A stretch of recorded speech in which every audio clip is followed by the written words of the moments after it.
Wujud kita ni panggil apa? Majaz. Apa makna majaz? Sandar ambil nama saja. Tuan-tuan ambil semayang tu kat luar tu panggil air apa? Air apa tu? Coca-Cola.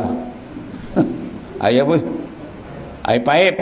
Baik, tuan-tuan bagi kedai highway, beri batang paip, tuan-tuan perah 2-3 orang, keluar air tak? Keluar air tak? Saya silap darah tangan keluar. Batang bosi mana ada air, tapi kenapa dia dapat nama? Itu panggil majaz. Sandar. Sebab apa? Sebab lalu air tu kat dia. Air tu kolam sana tu, kolam durian tunggal tu. Air sini ambil air mana? Pulau Besar. Kolam durian tunggal jauh tu. Air tu yang sebenar air tu. Dia lalu je ke batang paip. Oleh kerana dia lalu saja, bukan dia punya pun lalu. Kita ambil lah sandar kat dia. Oleh kerana Allah lalukan usaha dan ikhtiar kat kita, dia sambangsa kat kita. Dia yang jadikan usaha ikhtiar. Usaha ikhtiar dia punya, bukan kita.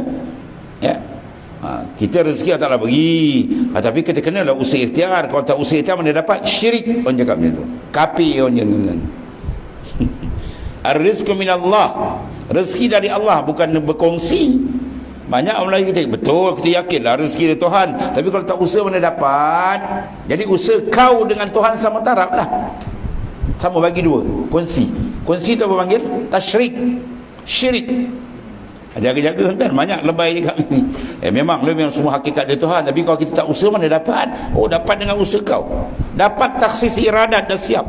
Kau belum ada, dah ada dah tu. Kena ingat tu, kita belum ada, dah ada siap azali ni. Masya Allahu kan wa ma lam yasha' lam yakun. Apa yang dikehendaki Tuhan itu saja berlaku. Apa yang tak kehendaki takkan berlaku. Usaha kau kendian. Taksis iradat dulu. Rezeki kau dah ada dulu. Jangan kau kaitkan dengan usaha kau. Mak aku menikah bapa aku hantar surat jemputan. Betul? Betul? Mak saya menikah, saya hantar surat jemputan. 200 hantar tu. Dulu orang tak ramai kan. Kata kau ni gila, kau belum ada lagi. Mana hantar surat jemputan. Kemudian pendidikan bapa kita dulu. Taksis iradat Tuhan dulu. Usaha kita kemudian. Macam mana kemudian boleh menentukan dulu? Mana karut? Habis nak cakap macam mana? Nak cakap rezeki kita ni Tuhan dah siap azali, dan Tuhan tentukan rezeki kita di sana dengan dijadikan serentak dengan usaha kita. Itu cakap dia yang betul.